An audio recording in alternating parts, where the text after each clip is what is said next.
Imagine your country has been facing a terrorist incursion for over 30 years. Your Western and European allies have condemned the attackers, recognized the group as terrorists, and offered their support to you. Now, a few years ago, a new, bigger, and even more widespread threat has surfaced. One who has attacked you and your strong allies.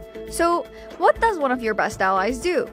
Arm and train your longtime enemy in order to fight the new bad guys, and then let them settle up right next to you. You see why Turkey's upset. That's what's happening right now on their southern border with Syria, where the YPG control 65% of the Turkey-Syria border. The US says that Turkey should concentrate on attacking Daesh, but Turkey sees the YPG buildup as a greater long-term threat. Here's some background.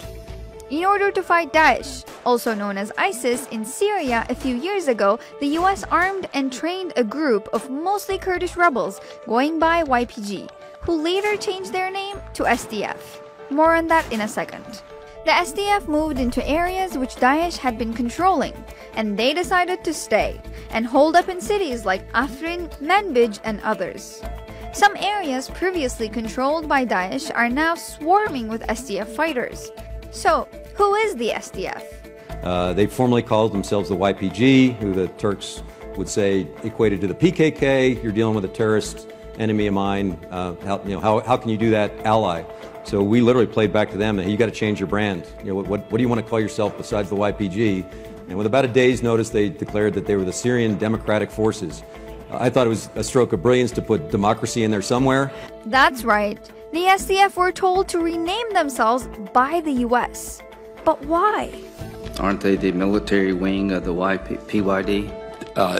They are, yes. Is that right, General Duffer? That is correct. They're a leftist Syrian Kurdish political party founded in 2003. Reports indicate that they're aligned or at least have substantial ties to the PKK.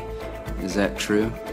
Yes, we have. Is the PKK a terrorist organization in the eyes of the Turkish government?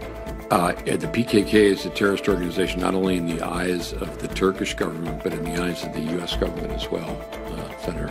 Turkey says this is why they launched an operation to clear the area of the SDF.